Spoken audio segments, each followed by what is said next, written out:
Hello there, and welcome to our coverage of the Netflix series 100 Years of Solitude. I'm Steve Barnes from the Sweet Shot of Time podcast and from Introvoid. And I'm also here with your host from One of My Stories. It is, One of My Stories. What am I stuttering for? It's Lindsay Dunn. Bien dias, Lindsay. How you doing? Bien dias. Ahoy.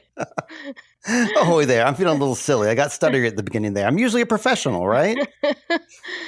Well, it's a professional with a little fun snap on it, that sometimes says extra things for depending on what the topic is for the evening. I mean, a true professional would just redo all that, but that's not how we work here, and y'all know this. No. But also, true professionals do plenty of research, and I did do that for this week, Lindsay. I'm proud to say. Anyway, do you mind if I go ahead and go into some of that stuff? Sure, go Am for I it. jumping the gun? I mean, I don't know. I feel like I'm barreling ahead. It's only 1 minute in, and I'm inching to talk about what You're barreling away. I should say, first off, that our last discussion on episode 1, I talked about my experience reading the book, and I said that there was no dialogue in the book. And that was a Steve Barnes euphemism for there's very little dialogue in the book. Because I went back and reread some more. And they say things every now and then, but it's mostly a lot of descriptive text. Mm-hmm. So, apologies in advance or in arrears or whatever. I also want to say that we guessed the year correctly because they don't really specify what year it is in the book, but you kind of get the idea that it's around the 1800s, and that's true. 1855, which is determined or proven by this episode because we have the appearance of ice in South America, which happened in the 1840s and 1850s. And we have a sewing machine that they're working with, which also started becoming popular around 1820, 1830. So, 20 years later, they show up at the doorstep of Macondo. So that kind of gives us an idea of the time frame we're looking at and what we can look forward to. We'll be looking forward to the 20th century. Okay. I must have missed the sewing machine. It was just I only caught it on my third watch when I was looking at stuff in the background. I was doing my background peeking. I'm seeing what was back there. And that was one of the things I saw Matilda was working on in one scene, just one of the side characters. They did 5 years of planning for this for this series, not because of COVID. They got greenlit back in 2018, but they spent a lot of time doing a lot of planning, building this village, of course. Some of the conditions that they were going to do this show was that they put money back into Colombia, which they did. We talked about that last episode too. But something I noticed this episode, and some research confirms it, is all the plants and the trees and stuff you see here were planted at the very beginning of their building of this village. So, I mean, it's a very organic place that they put together. So it's not like they just trucked in a bunch of flowers and threw some mulch around them. These are they're alive, and they had a lot of juice in them and a lot of yellow flowers. This one's for you, Lindsay, because you like your colors a lot, and you pointed out the colors of dark in your color theories. Mm-hmm. And yellow is supposed to be a color we're supposed to look out for flowers and for fish and for good luck. It's supposed to be those yellow flowers. I'm not sure if I mentioned that last time or not, but it comes up a lot in the... When they were walking through the swamp, they had all the yellow flowers that were growing in the swamp. And you were saying, and it's gross and not. And I was like, I thought it looked pretty. Well, the flowers were pretty, but just being submerged and your whole lower body and your pants are all wet. Ugh. Might be leeches. Yeah. Yeah, they definitely would have leeches and swamp monsters. I'm sure of it. But I was going to say as well, this has nothing to do with one of my 100 years of solitude. But we're watching Severance right now, you and I, and we're looking forward to Severance season 2.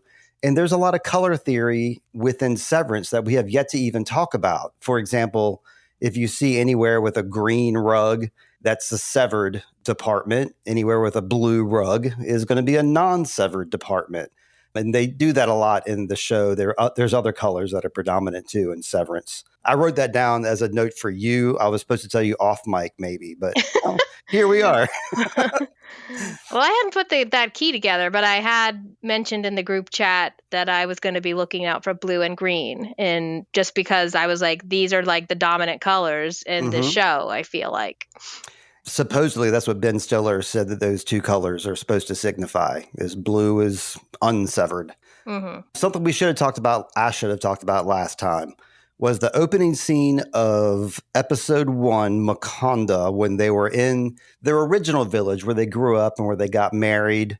And, the mom was all like, oh, y'all shouldn't get married. You remember that. Everybody remembers the scene. That specific location is the capital of Taluma. And that specific spot is the exact same spot that G.G. Marquez, the author of 100 Years of Solitude, spent a lot of time, like while he was working there 7 years prior, while he was filming Adepo Alcalde. So he was writing the screenplay and, thinking up 100 Years of Solitude. And then when they were scouting locations, they decided, he didn't know about this because he would pass away at this point. But that's where they chose to film that scene, which is kind of neat. They tried to keep it in the family, so to speak. Mm-hmm. On location. And Macondo itself, this is my last boring fact. It didn't just come to life in the novel 100 Years of Solitude. It was preceded by a lot of publications and magazine articles around the 1960s. A lot of authors Stephen King was very popular for doing that. He would write a lot of short stories before he eventually got on to write novels and stuff. So did this dude, G.G. Marquez. And so Macondo first appeared in the 1954 short story, One Day After Saturday. It also was in a 1952 story, The Winter, written by someone else. It was first mentioned in 1952, a story called The Winter in Mito magazine. And then in 1955, the monologue of Isabel, Watching It Rain in Macondo, was another story that was popular. And so that's where, the origins of Macondo are. And all of these places, Macondo is more or less described the same way. Right. But I think we did talk about he first saw the name, the author, G.G. Marquez, as you like to call him. Mm-hmm. Well, yeah. Well, his name is Gabriel Garcia Marquez. That's right. He's got a cool name. You know, he first saw the sign on a banana plantation. He saw the name, and so he got it from a sign he saw, but he liked the name and he decided to use it to create his fictional world. Yeah. Well, I forgot that. That was just last week and I forgot already. What else have I forgotten? Jeez. Well, I hope I haven't forgotten this episode. I just watched it a little while ago. Did you want to take it from here and walk us through the recap, or did you have anything you wanted to bring up before we go into that? No, I think I'm ready for the recap, really. Really? Me too. So, yeah. Okay, so the name of this episode is It's Like an Earthquake. Mm-hmm. So, what's like an earthquake? Yeah. What?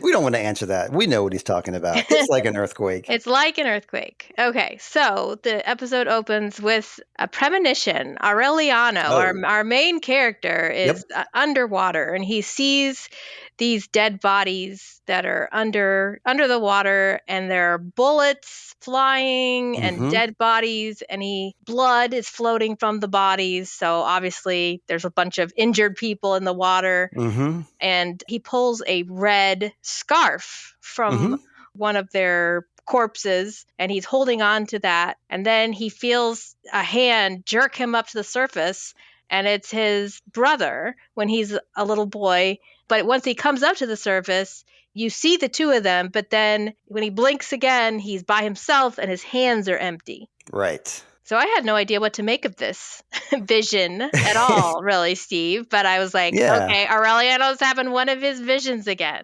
Yeah. So whatever he's seeing here is probably going to come true.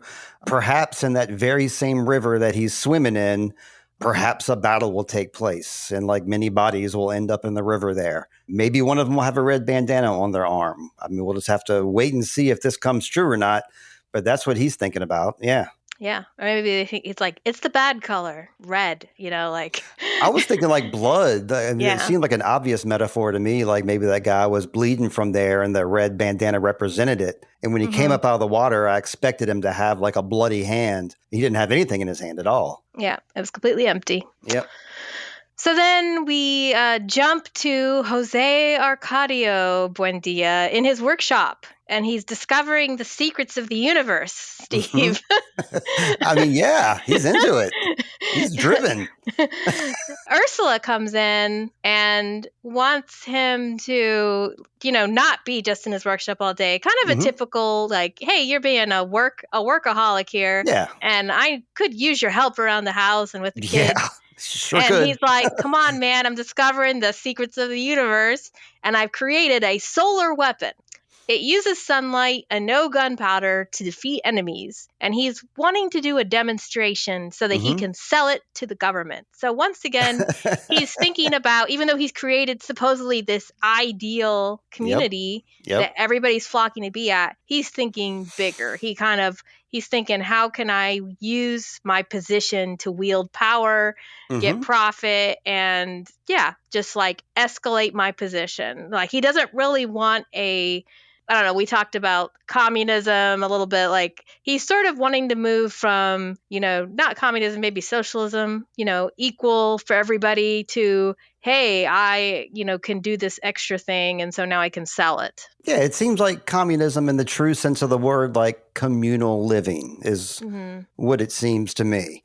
And he's completely oblivious to, like, what his wife is asking him or what he excitedly, he doesn't ignore her. He excitedly wants her to be excited with him.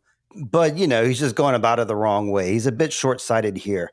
We see him, this show is about, the passage of time and the length of time. And we see him grow a lot from this point. From this point to the end of this episode, we see a lot of growth in this guy. But right now, he's just, so excited about his solar power thing. Another thing I wanted to bring up about his wife, Ursula, she has to pitch in for the family income, which is what you're going to be talking about here. And they're living off of her inheritance from her mom. I guess they brought money with them from that village. The main thing that the reason she's not really super excited about all his discoveries and about, Miracules, not Miracules, the dude that the gypsy dude he likes to hang out with. Melquiades. Yeah. She likes advancement and she likes progressions and progress, but she sees all this stuff in his workshop as an amusement. She thinks he's just goofing around and having fun. She thinks like the gypsies who do with their ice and their flying carpets, that's all just like goofy amusement stuff. Alchemy, that's just goofy.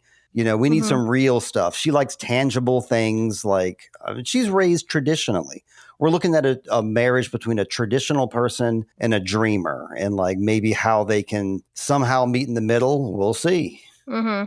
And, being a person that hasn't read the book, I don't know if they ever go through this in the book, but in the series is not really established. That everybody expects them to be married at the very beginning, but it is kind of like, well, why were these two attracted to each other? Was it just physical? Did she like that he was a dreamer? But I think you're right about your kind of contrast between the two of them. There's this episode particular has a lot of contrast, like Ursula contrasted with him, Ursula contrasted with, Priya, and Jose contrasted with the other Jose. So I think that's a big theme in this. But yeah, we do see like she can be supportive of his dreams, but she kind of wants to see like, oh, something came of it. Yes. It's not, you're not just wasting. But I think that's true of everybody. So we find out the village of Macondo is thriving. It's attracting merchants from all over. Nice. And Ursula, she started her own little business as well, selling candies. And what was funny to me is they said that she had started a candy animal confectionery, not just a candy confectionery, candy animal. And I was like, what? What do they mean? I guess later I realized, okay, these candies are in shapes of roosters. Exactly. And stuff. But, the first one is just a sucker. So there's no animal, lollipop. And, her friend, Matilda, who you've already mentioned, is the one that tells her, you should sell your candies because they're very tasty. So Matilda's the secret hero of this episode, Oh, that's true. Yeah. And taking advantage of all that foot traffic coming through. Yeah. but back to Jose, Arcadio, because like the gypsies have returned, and he visits his buddy Melquiades and shows him his workshop and all that he's been up to. Melquiades really compliments him on how inventive his brain is. He's really lavishing on the praise. And I'm telling you, Steve, I'm still not sure I'm trusting this guy or liking this guy, but he really does know how to influence Jose Arcadio. So he tells him he always planned to see him again. Oh, and Jose Arcadio tells him he has discovered the world is round. Yeah. So the bromance is solid between these two. That's right. I mean, yeah, this dude already knows the world is round, obviously. So he's a well-traveled person. He's been, he's hung around like some universities in his time. And, Jose Arcadio obviously has not. He's a small village man. So, this is a big discovery to him and the people around him. Is this the scene where Melquiades is also like, you got this, and he takes off, or does that not quite happen here? We're almost to where you're talking about, but okay. He says he's going to give Jose Arcadio a gift, and he wants to give him the gift of alchemy supplies. Right. That's what it is. It's the gold thing. Okay. That's what we're leading to. He gives him ammonia, lead, mercury, and sulfur. And he says, if you want power, you must wield matter. Right. I mean, kind of a point, like, he's looking up ways that he can double his gold. That's the main thing he's interested in. He's Jose Arcadio, that is. Right. Because the dude tells him all this, the hat man, Dickie Betts looking dude tells him all this stuff. And Jose Arcadio skips ahead of all that right to how to double gold. That's what he focuses on. And so when he hears that his wife has some gold, that's where he starts digging to like, okay, I'm going to double this stuff up using the stuff that my boy gave me. It kind of works in the end, but we haven't gotten there yet. I'll let you continue. So while this is going on, we see that Jose Arcadio, the younger, and Aureliano, they go on adventures, and they listen to seashells, they're hunting pigs, they're having a grand old time. Savages. And yeah, little savages. It's a true Lord of the Flies moment. Yes. So I'm sure vegetarian Steve really enjoyed that. But it does establish for us that these two brothers are really close, and they love each other. It did, and it also established that they're not being really raised with any boundaries by their father. They're a couple of savage boys. Yes. So he hasn't really. At the same time, Jose Arcadio, there's a lot of like cutting back and forth between family members. So he's kind of like she talks about she needs the money to for her candy business, and he's like, "You're what?" Like he had no idea what she was doing, and so. Kind of what I'm getting out of this, Steve, is that the different members, and this is another similarity to Dark. We saw, like, for instance, the Nielsen family, they're a family that loves each other supposedly, but when the chips are down and tough times come, they all kind of scatter to the wind. They're not pulling in together. Yeah, that's right. Jose Arcadio's doing his own thing in the workshop. Ursula's doing her candies. The boys are off, like, hunting pigs. They're not really, working as a unit or working as a team at this time, at the beginning of this episode. Yeah. That's right. When he invites those savages in, though, they're a couple of wide-eyed savages. That scene will crack me up. Yeah. So Jose Arcadio is going to evolve a lot. You've already mentioned that. With lots of skills and practice, he can get better. But he's leaving tomorrow. You have everything you need to move forward, and he promises that he will return. Right. That's where I almost skipped ahead at because I kind of forgot the savagery part. But yeah, you were saying you don't know whether to trust this fellow or not. I don't blame you. He looks a little shady. He's like always smoking. He's got that hat on. I don't really trust anybody who wears a hat indoors anyway. I mean, I know people like to wear hats as accoutrements when they're outside and they're functional. When you're inside, take it off. Whatever. Anyway, I'm getting ahead of myself. I don't think that Jose Arcadio was ready to go it alone. I think that, he got a little overconfident, and I keep wanting to call him Hercules, I can't say his name right, but I don't think that he should have allowed him to work solo at that point. I think he still needed some more guidance. That's just my little personal opinion. Yeah, perhaps. Melquiades had other stuff to do. He had his own like goals that he's working on, his own adventures. So he tells him, but start somewhere small, that you need to start somewhere small, which is why Jose Arcadio takes the coins of Ursula's and decides he's going to turn those, into gold. Yep. So not the best idea to steal your wife's money. No, unless you talk to her about it first. Well, that's not stealing if you talk to her about it first. Uh-huh. Yeah, this is just another example of he grows later, but he's not grown yet. He's still a young man here, still learning himself. Mm-hmm. Now, somebody's been assisting Ursula with her candy business, and that's Pilar, who you mentioned shows up very briefly in the first episode. Yeah, that's where she first meets little Jose Arcadio when he's naked running through the town. He's maybe 2 or 3 years old. He goes up and encounters an adult Pilar who is at least 22 years old at that point.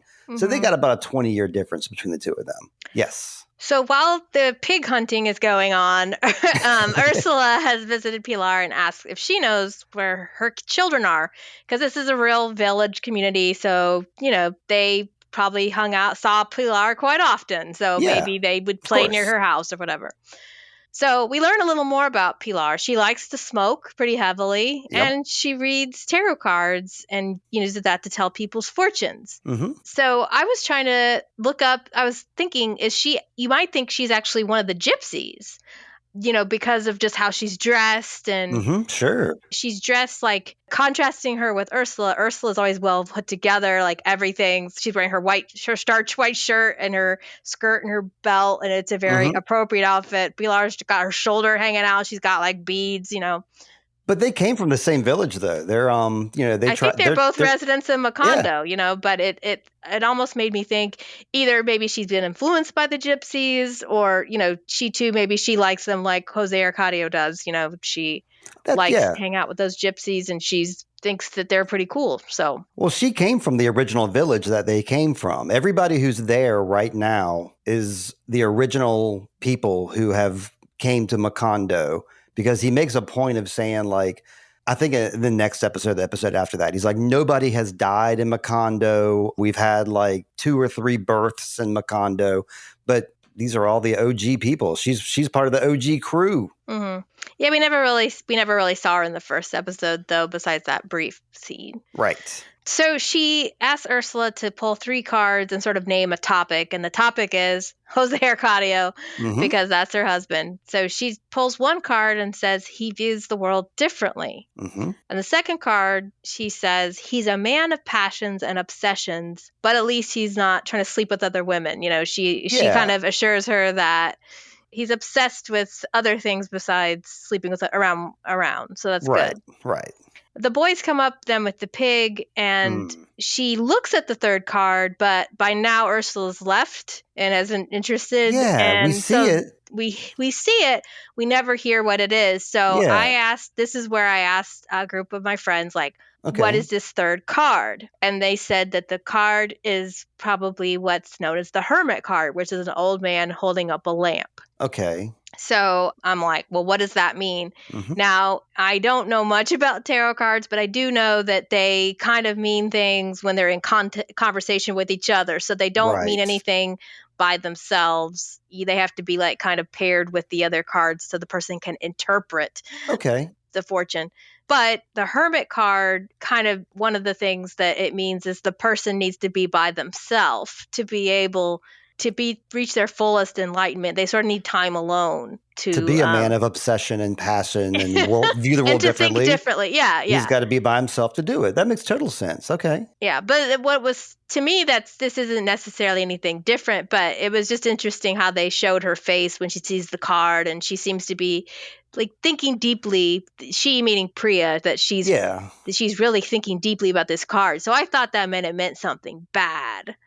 I assume like, oh, this is a bad card, but it doesn't seem to be, necessarily. Yeah, I didn't take it as a bad card either. And I think maybe that shot of her was just so that you would pay attention to that. You, the viewer, would pay attention to that third card.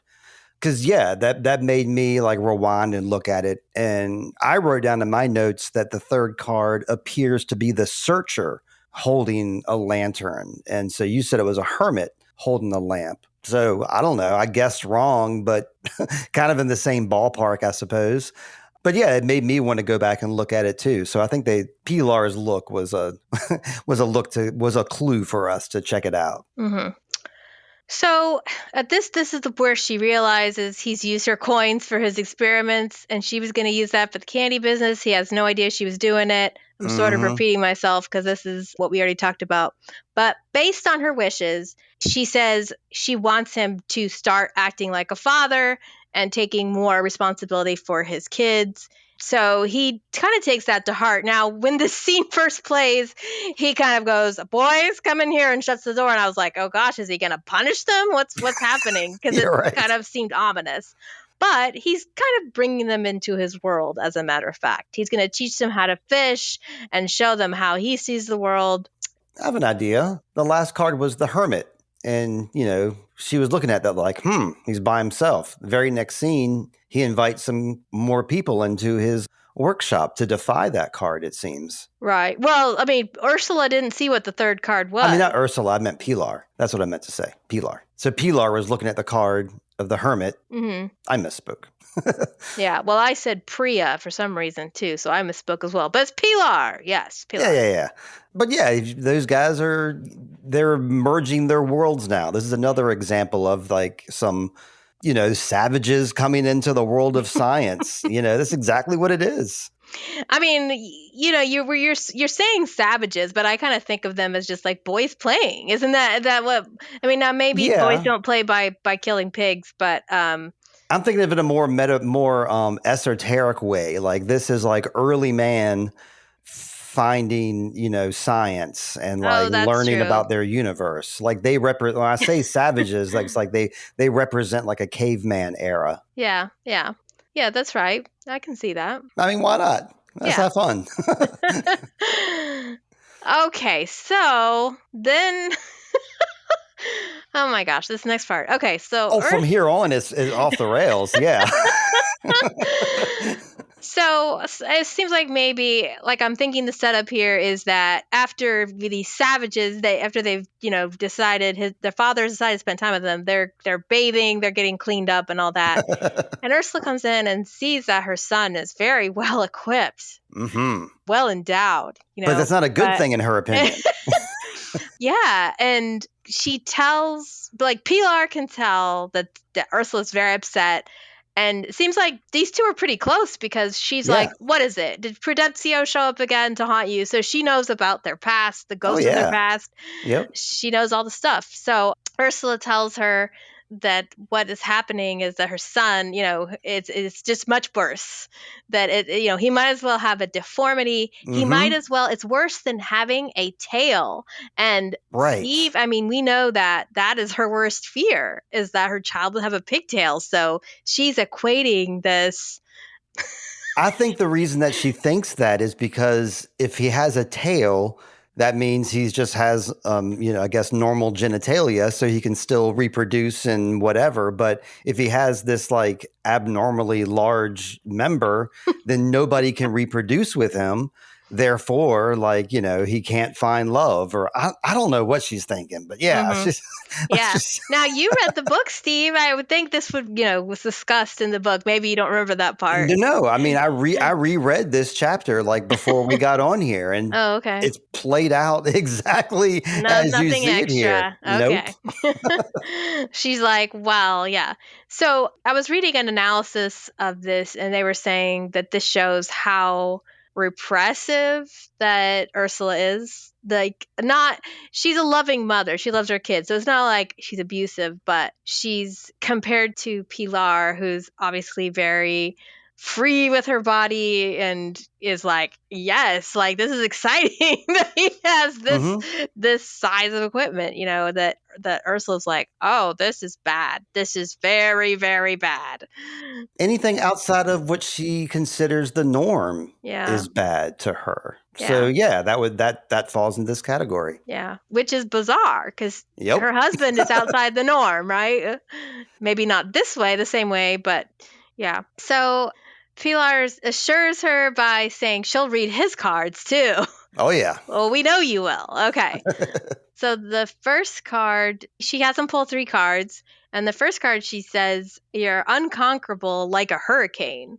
And then she just decides to find out for herself, how large this actually is. So she reaches over and then feels him up, and she tells him that, she actually, at that point, Ursula comes in, and Pilar says he won't be short on women or descendants. So she's trying to assure her that, he'll be fine. This isn't going to hold him back on reproducing. Yeah. And all the language that you're hearing here and like their dialogue, I'm looking at the book right now, and everything is exactly the same. So they were very faithful here at the very beginning and during this part to portray it all. I'm surprised he didn't do like any kind of age up thing, because it's pretty clear that this young man is 15 at best. You think? Maybe. I mean, I'm sure the actor himself is older. Oh yeah, of that. course. Yeah. Oh yeah, obviously. But, within the story itself, I'm trying to think about like, our North American ick factor that we sometimes have. Myself mostly, about like cockfighting and inappropriate relationships age-wise. This falls in that category, and I can only laugh about it, but laugh at how like weird it is, I suppose, that I'm watching this and this is being presented on Netflix that anybody has access to. I mean, I don't know. It's just an interesting turn of events, I suppose. Well, what was interesting was that on Wikipedia, like before, because sometimes I read spoilers, so I was just trying to like see kind of scanning it, and on the second episode, I think it's the word this is on Wikipedia. I think the word that they use is that Pilar molests Jose Arcadio. That's right. So I thought that this was going to play out differently. I thought it was going to play out like as sexual abuse, which, you can make an argument for it being that, but that, this is framed as a pleasant thing for both of them. It's not the same as like, oh, my auntie molested me and now I feel shame about it. He's obviously like, he feels great about it. He thinks theoretically, he feels great about it initially. Yeah. Yeah. In the grand scheme of things, he's the one. Well, okay. She reached over and, to see what it was like. She touched him inappropriately at the reading. It could have ended right there, should have ended right there, perhaps, but he pursued her from that point. He couldn't get her out of his mind. In the book, there's like multiple pages about how he's thinking about going over there until he finally does go over there. And we're very willing to take him in. Have we gotten to that part yet? Yeah, we're pretty much there. Yeah. Okay. Yeah. Because I was looking in the book here too. Everything is the same. Even when he bumps past the guy in the hammock, and the guy says, it was a Wednesday. Like, that's the exact same thing that's written in the book here, too. The guy says the exact same thing. But yeah, the whole thing is she invited him to come. He came willingly, and she took that consent and ran with it and molested him. So I think from our perspective, that is what happened. One of the things I just thought of, Steve, that a little bit different than what we're talking about is the candies that she's making are shaped like roosters. And I was thinking about the rooster in episode 1, that factors in. So it's interesting that Ursula would choose roosters, but I mean, obviously it's an animal that's very significant to their culture. But yeah, I just wanted to worth it. Yeah. So Jose Arcadio, like you said, he wakes up, can't stop thinking about Pilar, and he just goes creeping. He just shows up at her house, and then she's like, hey, come, yeah, let's do this. So they make love, or she molests him, sexually abuses him, whichever way. There you go. So next day, they're selling candy, and Pilar shows up, and Aureliano notices, very observant young man that he is, that his brother and Pilar are holding hands. Mm-hmm. And yeah, he's just like, this disturbs him. Maybe he doesn't understand why it disturbs him, but he's automatically like, he notices, he knows what's up because he's just an intuitive, observant young man. Is this where we go into like the montage of them like talking about his love for Pilar, or is that a little ahead? Because there's the whole montage when they talk about the name of this episode. Pretty much. Yeah. Yeah, it's like an earthquake. Jose Arcadio is describing to his younger brother everything. He's like doing the classic kiss and tell. And he's little Aureliano, or whatever his name is. I'm sorry. Aureliano is too young to be hearing this, but he's fascinated because he loves his brother. He and his brother are pals, looks up to his brother. So, he's kind of fascinated about the stuff he's hearing from his brother. I really related to this scene because, my older sister was my idol. And I remember her confiding in me about her sexual experiences. And I was rapt attention, not because of the sex, but just because my sister was confiding in me and sharing that moment with me. So I was just like, the time getting to spend, one of the things, you might get a kick out of this, Steve, but like she wasn't allowed to smoke. That was kind of a no-no. But she would say like, hey, Lindsay and I are going to take a walk. And I would be the one that she would go with, and she would smoke. And it was our secret, that probably it wasn't a good secret because you can smell smoke when someone smokes. Yeah, exactly. You should take an orange. That's the secret. Take an orange with you and eat it afterwards. But that's what this reminded me of, is this little boy just like indulging in time with his brother and like, treasuring that. Yeah. So then after that, we sort of take a little bit of a detour, and Jose Arcadio takes the boys out for some old-fashioned solar energy.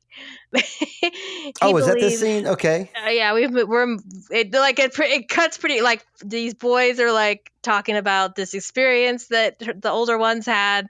Right. And it cuts right to them. Montage, and then it's like, Dad takes the boys out to burn some boats. And Ursula too. Yeah. Well, she's there by the banks. It's kind of like, is she washing clothes? Maybe, I don't know. But it kind of just like, yeah, I'll go too. Sure. So he uses solar energy and reflections to start a flame on this boat sails. And I was kind of like, whose boat is this? I wonder. Is it his, or was it just like? Do you remember the Spanish galleon that they found in the ocean, in the forest, the first episode? Yeah. Mm-hmm. That's this. They repurposed it. Oh, okay. For his target practice. Yeah. I wonder how hard it was to move that boat, though, because it was washed ashore before. Let me look at the pages and see what they say. No, maybe not. It was an arduous journey. Yeah. But yeah, I think it's neat because they show us something here. It's like an in-universe invention that is an invention that doesn't really come out. It's not really practical. It's not really a great device for warfare. And he shouldn't be making warfare device anyway. If he gave that some thought, he probably would back off on that stuff. But he just loves inventing things. But yeah, I mean, I've never seen this used in this way before. Have you? I mean, I've used a little piece of glass to like etch on the wood. You can like capture the sunlight in a piece of convex glass and like write your name in wood. If you go like real slow, burn it into it. Beyond that, I've never seen somebody like use it as a weapon. Have you? I think mainly you use this to start a fire. Yeah. If you need to start a campfire. But, he did say at the beginning he was like, this doesn't use gunpowder. It only uses solar energy to fight these enemies. So I guess like if a fleet of ships was trying to come, you could just burn their sails off and stop them that way. So it's real efficient. Yeah. if it's a nice sunny day and the sun is shining just the right way. If it's at that 60-degree angle or whatever sort of. And then like hold still for 2 minutes because it didn't happen instantaneously. Yes. But it does work. It works. And fun. Ursula seems very impressed by this. Yeah. Results. We talked about that earlier. She wants to see something since she saw it. So this is kind of this is a little bit of a transition. We sort of get a reminder here that we're in the past. We're in the past of Colonel Aureliano Buendia. Right. He remembers that this was a really happy day and that he's reliving this afternoon, and he hears the music as they're having this family moment of daddy's invention worked, and that's a good thing. They hear the music that the gypsies were returning, and Jose Arcadio takes his two boys to see these wonders of the world that have been brought back. So the first one they go to is the ice that is referenced in the first episode, and it's a wonder. This ice belonged to King Solomon, so it's very special ice. They don't have to say that. All they got to do is bring the ice itself. It's good enough. But he wants to tack a lie onto it on top. Because at the time, that's real. This is reality. Like in 1855, nobody has seen this before, and possibilities now of like keeping food fresh longer is like a huge game changer for smaller countries and smaller villages like this. So this is a real big deal. King Solomon, come on. But you have to wonder how they got this ice transported.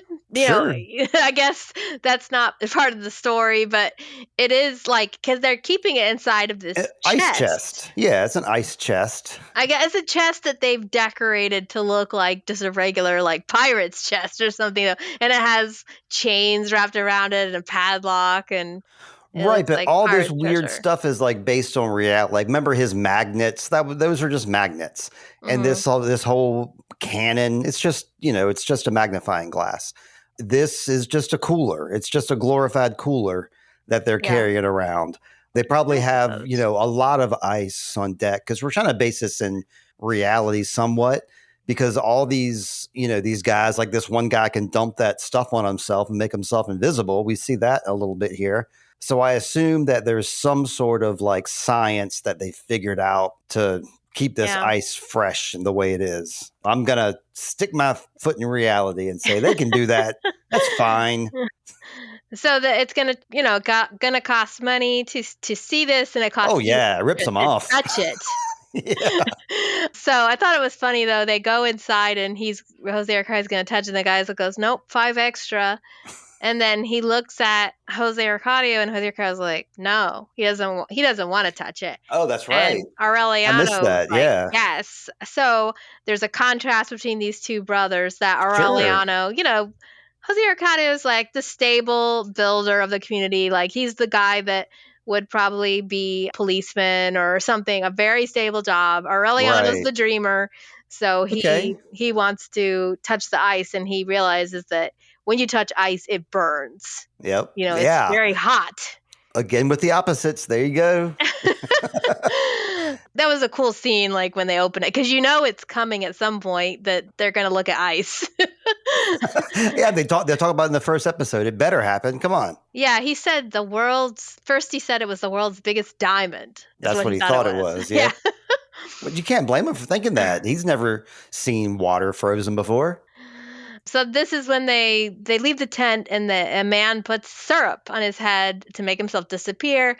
And this is when he finds out, he meaning Jose Arcadio, the dad, says he finds out that Melquiades has perished. Mm-hmm. And as he finds this out, the man who's pouring the syrup on his head vanishes at the same time, and his clothes fall. And then it looks like it's a pretty cool visual. It looks like everyone else has also vanished. Yeah, my notes say that like he was so upset that the world disappeared around him because that he was so into like his romance, as you said, with his buddy, and now he hears that he's dead. So do you think this is the last we'll hear of him, or do you think he'll maybe show up and do this devil's trick at some point? Because you don't trust him still. Do you still not trust that he's dead? Yeah, I don't know. And I also saw the scene after he goes to his home, And in his lab, there are like these dust particles that are hovering in the air. Okay, all right. Almost like maybe symbolizing the remaining soul of Melquiades. And of course, this is another dark tie-in at the end, when Jonas and Marta turn into dust in the ether. But there was this kind of glowing veil of dust in his lab, so it almost seemed like Melquiades was still there and existing somehow. So that was okay. I like that a lot because I've watched this episode 3 times. I know exactly the scene you're talking about, but I didn't think anything of it. So it's nice to hear your perspective. Sweet Shot of Time is brought to you by Zencastr. Zencastr is the way we record Sweet Shot of Time. We hook up with our guests via video and we record it on audio. Recently, we've been doing video podcasts with the cast of Time Bandits. It's easy using Zencastr. You can record video or audio. You can also edit your podcast or your video via Zencastr. Join Zencastr using my promo code Sweet Child of Time and you can get 30% off Zencastr. If you're ready to start your podcast, it's time to share your story. Share it with Zencastr. That promo code once again, Sweet Child of Time at Zencastr.com. My perspective of how it comes in with dark is the black stuff that the guy dumps on his head. We're seeing a lot of this black stuff lately. It's in dark, for example, all over Martha. Yeah, all over Martha and all over adult Michael. 1899, we got all that Oleg and the black stuff. Severance, you got Irving, got the black stuff dumping on his head. Now 100 Years of Solitude, you got more black goop. So it's coming back in cinema. Yeah, this whole, a lot of this episode, actually, that first episode when Aureliano is in the water, that, for some reason, it reminded me of 1899. The people drowning and also military. Oh gosh, what is that name? The guy's name, the married couple, and Jerome and the French, the couple Oleg? that buried, not Oleg, but the guy who was married to Clements. Anchor? No, I don't. Yeah, never mind. Well, another day. So Ursula comes in to comfort him. She finds out, and we know she didn't like him that much, but she still gives her husband a hug. Sure. Yeah. And he says, "I will keep alchemy alive to honor him." And she's probably feeling like drat. Okay. Oh boy. Yeah. So in the next scene, Ursula has birth pains. And I was trying to remember, when did we know she was having another baby? Okay. We never did. It just happened. Her water breaks and she calls Jose Arcadio, but he does not come. So she gives birth by herself to their first daughter, who's named Amaranta. Yeah, I love that name. Yeah, I like that we weren't even aware that she was pregnant. It just kind of happened out of the blue. Yeah, I think the most interesting scene is, of course, the birth is interesting, but I think the more interesting stuff is yet to come. Lead us to it, Lindsay. Right. And she does have no tail also. So this is the third child that had no tail. She was slippery and wet as a newt, but she had no tail like a human. That was the words. So there's a gathering of friends that are, coming together to say congratulations to the couple, but I don't think Jose Arcadio had ever come out of his workshop, so... I don't even know if he's aware that he has a baby at this point. They're having a baby shower, and where's your husband? I don't know, he's in this workshop, I guess. So this is, again, a great scene to demonstrate that these people are working, because they're like, congratulations, and here's your baby. And he's like, I made gold. The baby comes second to him. That's right. Well, that's the reason he ran out of his workshop in the first place, was because he was excited about the gold, not because his friends were over. It's like, but it's kind of weird though. Wouldn't have someone come knocking on his door, like one of his sons, like moms? Maybe they did and he didn't answer. The kids I don't know. The sons weren't there with him. So all 3 of the boys are unawares. Mm-hmm. So at this point, Jose Arcadio Jr. gets slapped because he says that the gold looks like dog poop. Yeah, I And mean, we see Jose Arcadio Sr. grow after this point, but this is when you're like, wait a second, I'm not liking what I'm seeing. I mean, maybe in the 1800s, you just backhand your kid and it's no big deal because they just go back to I hanging think out they after did, this. yeah. But I didn't like it. It raised a big red flag for me. And I don't think Jose Arcadio Jr. liked it either. No, he did not. I mean, he's feeling like, hey, I'm not a kid anymore. I'm a man, Yeah, of because I'm doing course. all this other stuff with Pilar. So he's treating me like a child. He feels like he no longer wants to be with his dad to hang out in the workshop. He kind of wants to do his own thing now. Yeah, I think at this point, after he slaps little Jose Arcadio, he runs to Pilar, of course, for comfort, right? Isn't that the first place he goes? Yeah, he goes to her and he says he wants to be with her. She agrees. And then they go to the gypsy village holding hands and Mm-hmm. kissing. And I was like, wow, okay. Like, you don't really seem to care that I guess this is his rebellious phase now. So, Well, they're also outside the village, you notice. They're not like in their village. This gypsy carnival is like at the outskirts of their village. So maybe they feel like they can be free when they're with the gypsies. I guess, but it was daytime. So there could have been other people from the town there. Unless, Absolutely. yeah, Yeah. I don't know. But he says there's these weird flying carpets that are just dashing by. Well, yeah, we learned in this episode that that's possible in this universe. And like this is a scene in the book too, where like there's magic carpet rides happening. In the book, when it happens, Jose Arcadio Sr. is watching one of these magic carpet rides, and he kind of like has his arms crossed, his eyes narrowed. Like these gypsies, they have the gift of flight, but they're just flying around on carpets being stupid. Like we could really do something with this gift, is what Mhm. he's thinking. So at this point, he's kind of almost adopting his wife's attitude, like watching their magic carpet ride. He's like, it's foolish. You're riding around on a rug. What are you doing? Yeah, well, he's probably thinking, well, this is very, very practical for war, flying around on rugs. So what is this nonsense? Yeah, maybe so. Well, Jose Arcadio tells Pilar that he compares how he feels to this flying carpet and says, oh, this is nothing compared to how you make me feel. Hmm. And she takes that moment to tell him that she is pregnant and they're having a baby.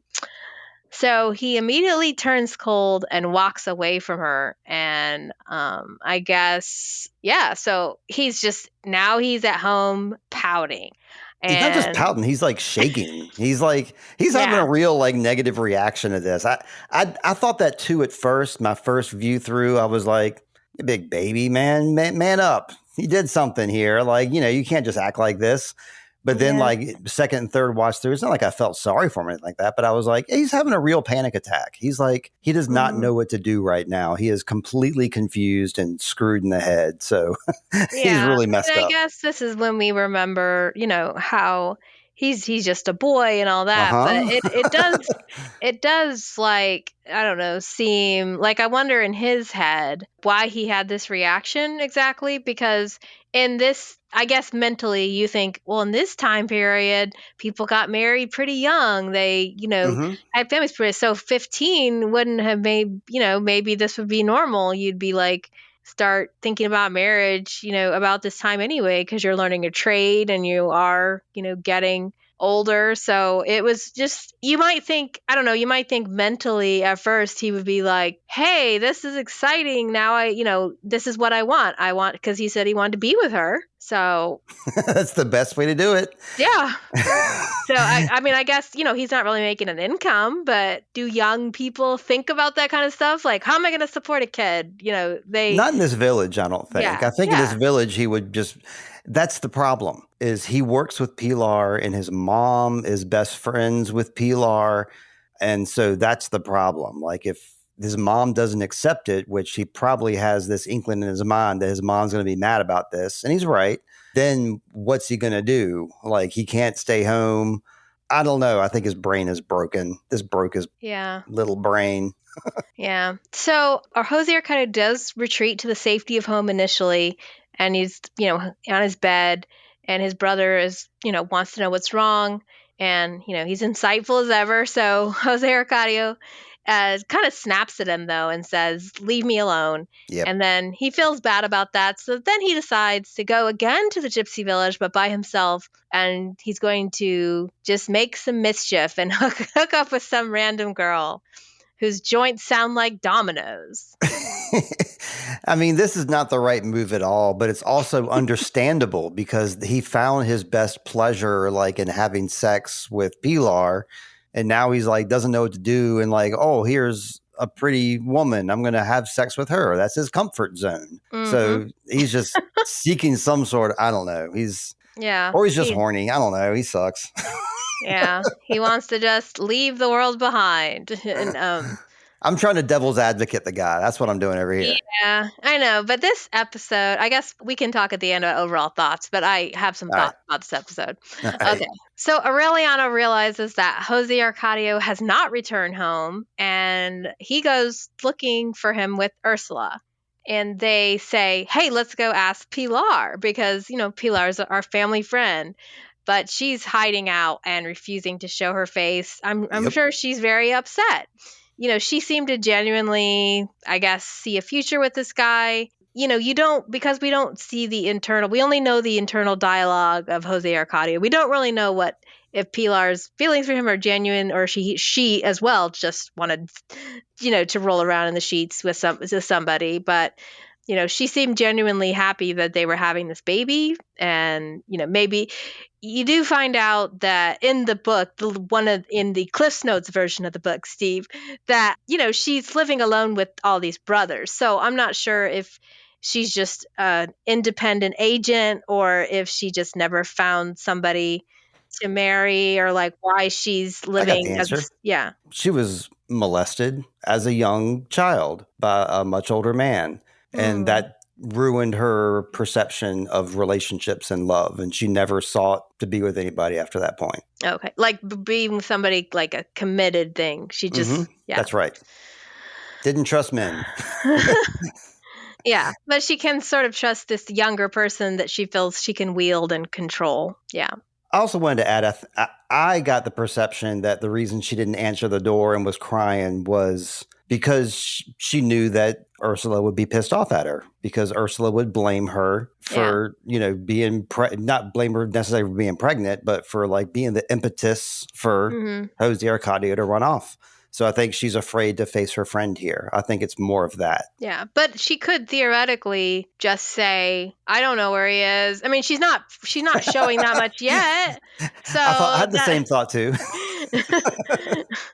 Okay, so the gypsies have left and Jose Arcadio has gone with them. They go to the fair and they realize everybody's taken off. And I don't know how they ascertain that from going to the fairground because they pick up a paper from the floor, and then Ursula says he's with the gypsies now. So I don't know what she was looking at, but she decides to just go after them. And again, this was to me it was a cool scene, but it was also really weird because Ursula just goes, "Go tell your father that he's left and what's happened," and then she just runs after the tracks of the wagon tracks that have been left by these gypsies. So it was just basically a visual just to let you know that she was chasing after the gypsies to get her son. Yeah.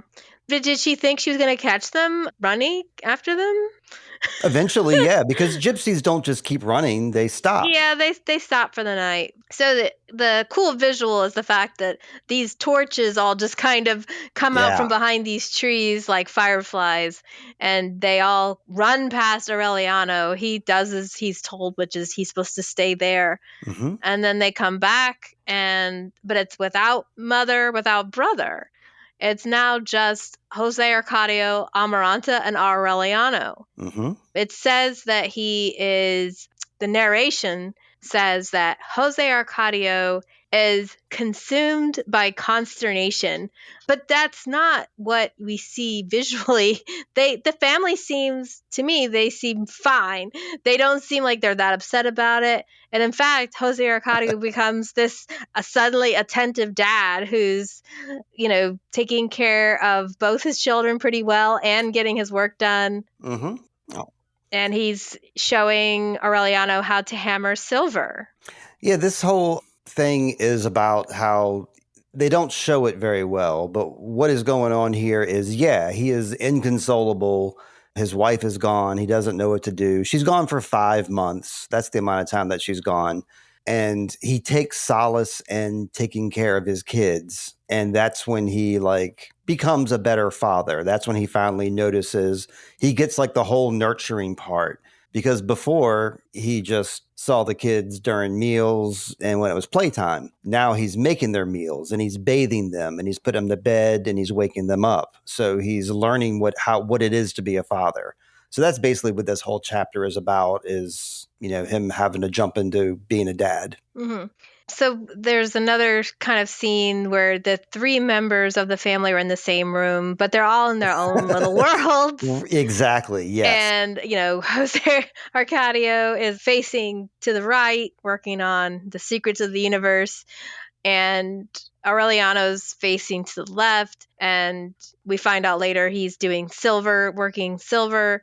So he's kind of taken a little bit after his father's 2 hermits together. Desire. And then the baby's just like keeping herself entertained with toys, and the baby's basket just floats up in the air, I guess like one of those carpets. Mm-hmm. And, Jose Arcadio just says, hey, it's okay. It's just the properties of matter. Yep. See, it's all tied in with those magic carpet guys. Like he understands it too. And, it's come to life in his workshop, literally. Mm-hmm. Well, all of this comes to a head, but we get the feeling that he appreciates his wife a lot better now, because one day she does return finally after 5 months. Mm-hmm. And she's accompanied by a bunch of people who have heard of the village and want to live there. Mm-hmm. She never did find Jose Arcadio Jr. Mm-mm. And she's reunited with her family. And then she introduces them. This third thing that I thought was really funny. She says, here is Visitacion and Catore. They're my companions, and they are moving in with us. And Jose Arcadio is just like, yeah, okay.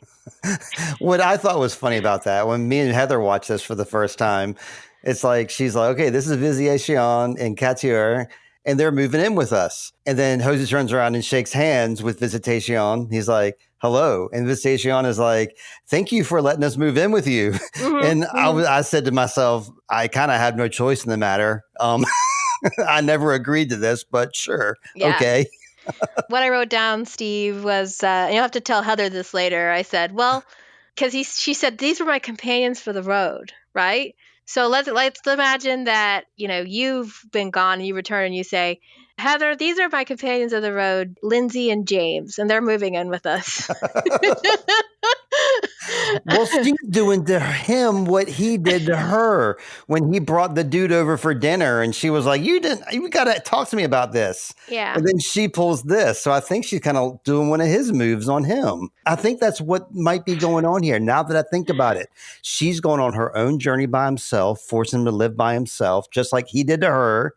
And now she's bringing in some people to his house to live there, just like he did to her. So this is her getting back at him now. Maybe not getting back at him. Maybe I'm being a little too harsh here, but she's, this is called reaping what you sow. Well, I'm doing a very quick. Are you Googling over there? Yes, I am, because I was like, I wonder what this, because visitacion obviously means visitation. Yes. But I'm like, what does cattier mean? Yeah. Oh well, I'll have to look that up later, because it's thinking I'm saying couture, like. Oh, coterie. Spanish to English. Let's do that. Let's see if we can get it. It says it does not have a direct translation to English. Oh, no. Woven basket. Okay. Well, that's what I got right here, is a woven basket. That's what the first thing that came up. So, yeah, a visit from a woven basket, Lindsay.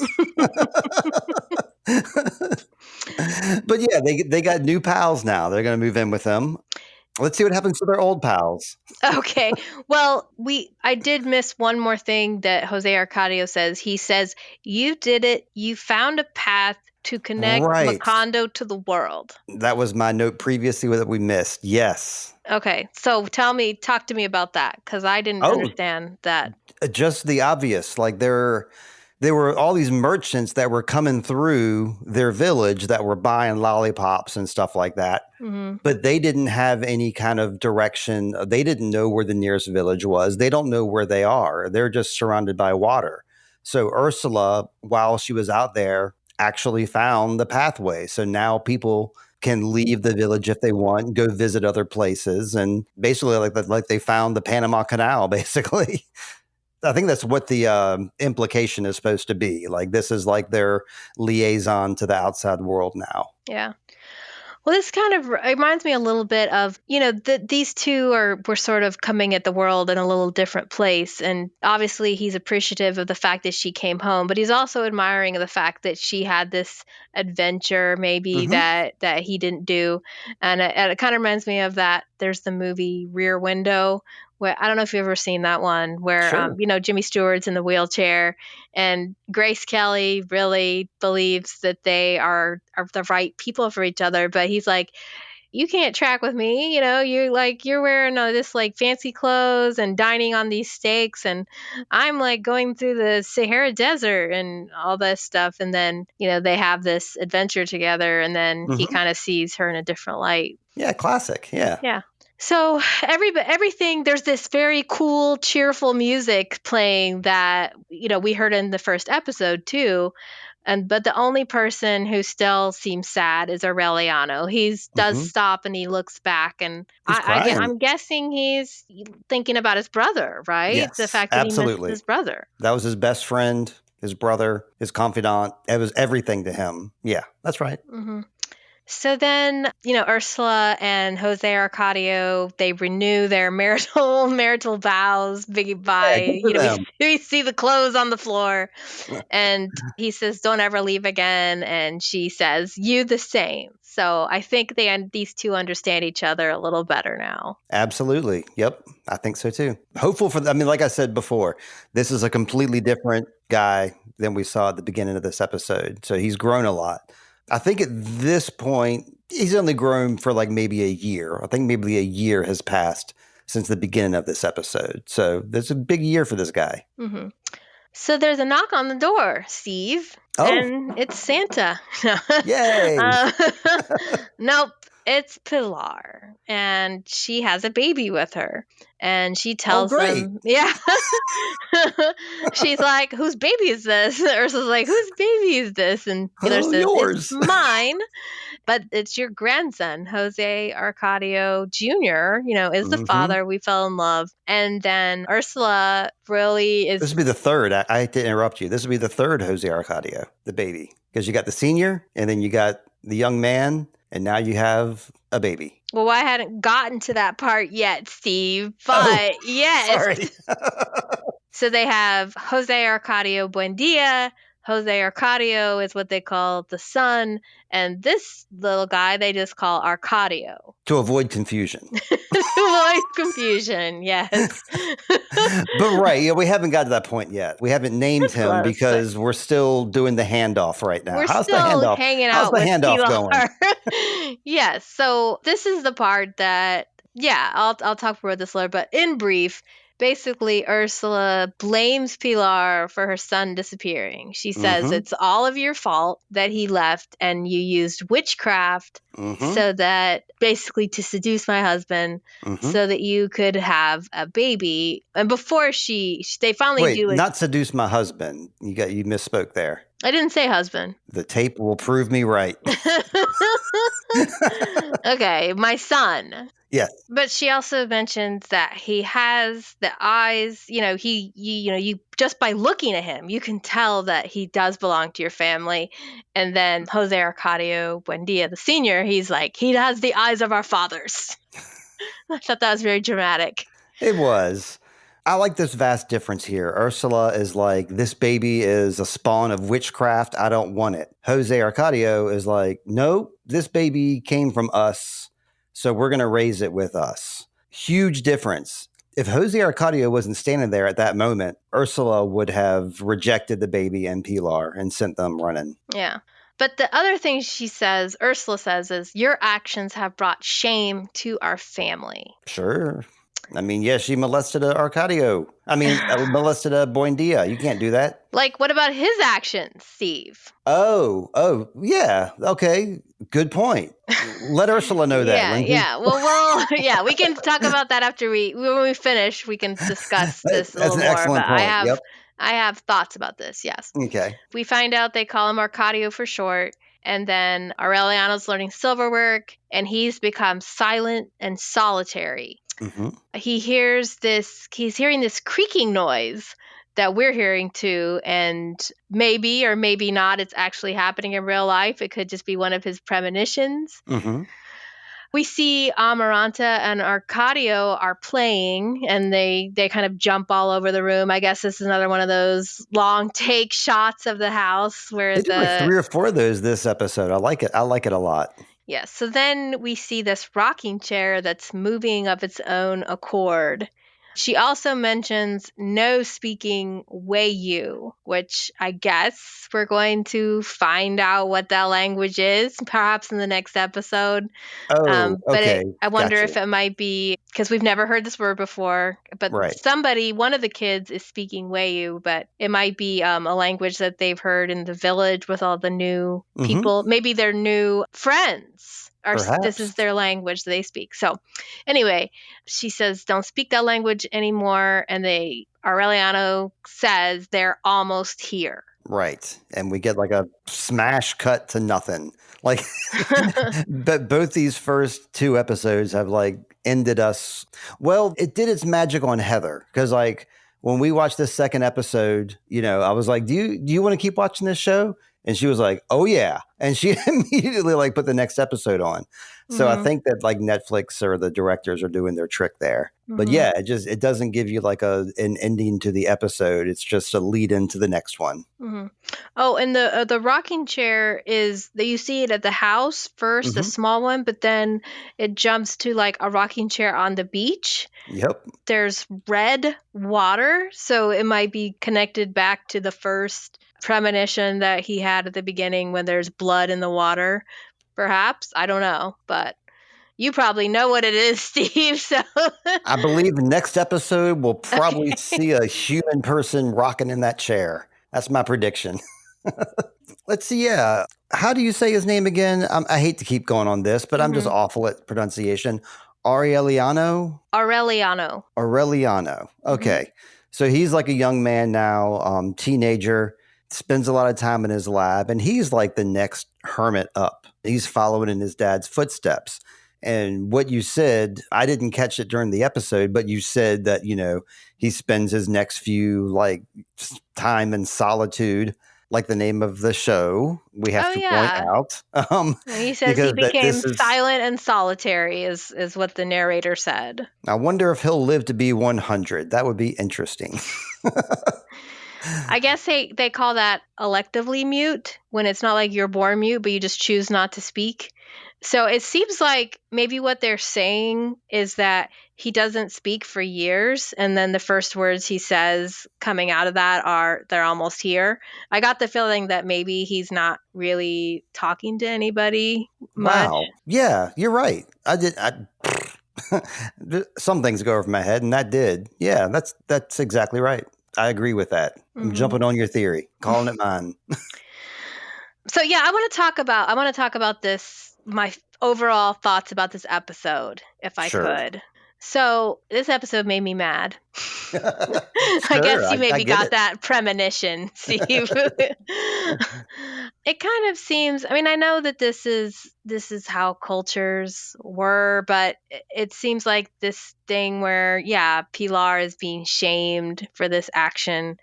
The only one being shamed for this action that they both participated in. And yes, she is the older one, and that makes it kind of gross that, that she seduced this young man. But it's not like, he's not a little kid. He's not like 5 or 6. You know what I mean? He's a teenager, a horny teenager. So it just seemed like their treatment of her was pretty immediate and harsh.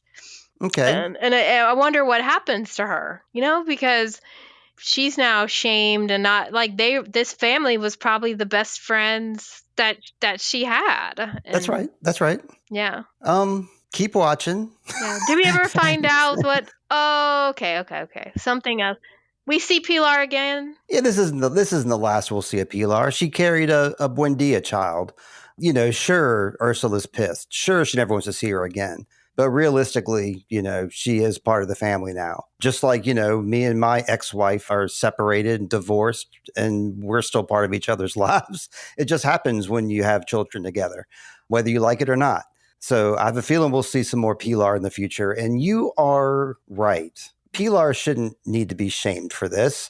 This is 1960s thinking. And this is the creators of the show doing due diligence with their promise to the Marquez family that they'll be faithful to his book. They don't do a modern lens. They don't do a apology letter. They're just presenting it as it is from 1967. And, another thing about 1967, too, is people referred to homosexuals as the F slur all the time. And that was acceptable for everybody to do it, not just hateful people. It was acceptable to totally acceptable to call somebody fat. Yeah. That's not big. You do it in front of your teacher. You call your teacher fat. It's not a big deal back in 1967. 2025, it's a different story. We've gotten a little nicer about these things, and we have a different perspective, and it's not a male dominated society like you can imagine South America in 1967. It was probably a very male dominated society, but it still is. And I think we're looking at it through the lens of, Gabe, what's his name? Gabriel Garcia. Yeah. I mean, I know, I guess what I'm saying is, I guess it gets, you feel like it gets old though, but I know that it's not. It? When you say it gets old? It gets old seeing shows where the female, it's like, oh, even, Jesus called it in the Bible. He's like, who has no sin cast the first stone. But I know this is how society's worked. And Jose Arcadio is a little nicer. He's the one that says, it's not right. He should be with his family. But he's like, you've heard our terms. And then the wife calls her a slut or a whore or something. So it's backwards. I don't disagree with you at all. Yeah. I'm just telling you. And I guess overall, this episode, when I watched it, it's more interesting on the rewatch, I guess. But initially I don't know, maybe because I felt like there was a lot of sex in this episode. So I don't know. I'm having trouble. It's not necessarily that it's boring, but there's to me, at this point, there's nothing really gripping that is oh, okay, anything really compelling that I'm really I get that. I have to watch this show because it's so interesting. So I'm hoping it picks up, because in a lot of ways it's retreading, retreading the same ground that it did in the first episode. Yeah, things picked up when, it was nice to see the family kind of coming together and Jose Arcadio Buendia getting off his butt a little and being a better dad. But I don't know. To me, this was a little bit of a dull episode, I guess I would say. I was wondering if you'd see it that way. Before I respond to that, though, let me respond to what you were saying before. Like I said, I agree with you 100%. And I think you hit on it upon yourself. I think you answered your own question in what you said. You said that Jesus said, even way back in the Bible, that, you don't put blame, let him who has, you did the whole thing, right? You're talking about Jesus, who was alive more than 2,000 years. That's my point. Yeah. 2,000 years ago, Jesus told us that, and we still haven't quite gotten the message. And it's frustrating to you. It's frustrating to a lot of us. And the fact is that people still haven't gotten that message, and we're still learning it. And perhaps when it's portrayed in media like this, on the surface, it looks like, oh, this is all blaming the woman, blaming Pilar. Maybe under the surface, you might be thinking, that's pretty backwards. Why are they blaming her? They should be blaming Jose Arcadio. So maybe it is presented this way as a think piece, as kind of a backwards think piece, if you will. Yeah. And another way to view things is because Ursula says it's your fault that he left. And it's like, well, no, he was kind of a coward and decided on his own to leave. He made that decision on his own. So how could you say it's her fault? He's the one that chose to run away. That's who she's focusing on in the moment. It's really both of their faults. I mean, it's really Jose Arcadio's fault for leaving because he's the one who took his little legs and ran. So it's really his fault. But I mean, it's like, partly it is Pilar's fault for like even entertaining the thought of being with a kid that's 20 years younger than her. Yeah, I mean it's not a good look. Nah. But then Ursula's the one that's like, well, he's huge. Like getting her eyes twinkling, like, oh yeah. Yeah, she's like, oh yeah, okay, this is gonna be fine. It's gonna be real fine. Yeah. Well, yeah, we're there's no contracts involved, and there's no guns involved here either, Lindsay. So, are you willing to go for at least one more episode to see if it might kick your interest, or do you want to call it now? And so dramatic, Steve. Yes, I think we should keep going. It's a good thing we're doing now. If we go to the end of part 1 and go, oh, this never picked up, then we can think about it. But for now, We're going to keep going. I feel like I'm in The Price is Right. It's like, do you want to stop now or keep going? It's like, all right, let's keep going. Yeah, if you keep going, it's more exciting. We have more things to talk about.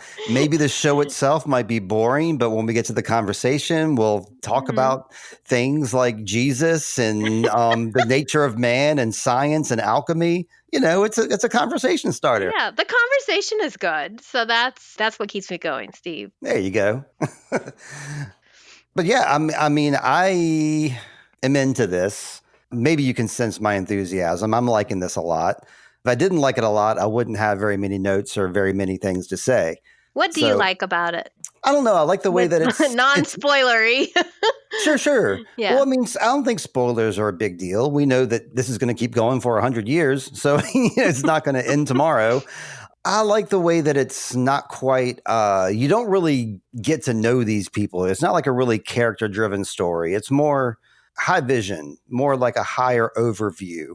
It's like as if like each member of this family kind of represents a thing or an idea. So I've kind of like from reading the book, I kind of latched onto that idea. Like I'm not like, getting to know Aureliano. I'm not like getting to know him, so to speak, but I'm seeing the world in a way that he might see it, and it's making me see it differently. Maybe that's why I'm having trouble connecting to it, because I really like character-driven things, and you're saying It's not character-driven. Right. And I think another thing, I mean, visually, it's wonderful, and I really like anytime like a director will do like a long cut, especially if it's like a moving long cut of something and there's a lot of action within that cut. I like the framing of this. Visually, it's really appealing. The music is very appealing, and I don't think the story is very complicated. So, I like it in a way that I normally don't like things. I like things to be complicated. I like a lot of intrigue and mystery in my shows, like Severance, like Dark. Gives you things to think about and like, what the hell is this person? Well, this is more straightforward, a story. I don't know if it's a good answer or not. It's an answer. It's an answer. Yeah. It's an answer. Yeah. Yeah, I guess. Yeah, I was just curious from your perspective what you really liked about it. And that's, you answered that. So I think it's good. It's good to hear what you're getting out of it, what you're seeing. And I like that. The stuff you're talking about too, I think, there's different levels of appreciation with, like with Dark, I feel like it was pretty character driven, but then there was also the high level and things you could say like, because there was that too, where this person represents this part of Tannhaus's pain and this person represents this aspect of Tannhaus's story. So, there was stuff like that, but, I don't know. Part of it, yeah, I think a lot of times I like to be able to root for a particular character or be like, yeah, like I'm rooting for them to get, and maybe this is not that kind of story, but I mean, I know it's a saga, I know it's a generational thing, so these people are cursed. These people are cursed to repeat mistakes, apparently. So they keep them isolated and in solitude, you might say, Steve. I think as it keeps going, I mean, I'm a big victim of that. I think I shouted out like 4 or 5 shows that I tried to watch and I didn't get past episode 1.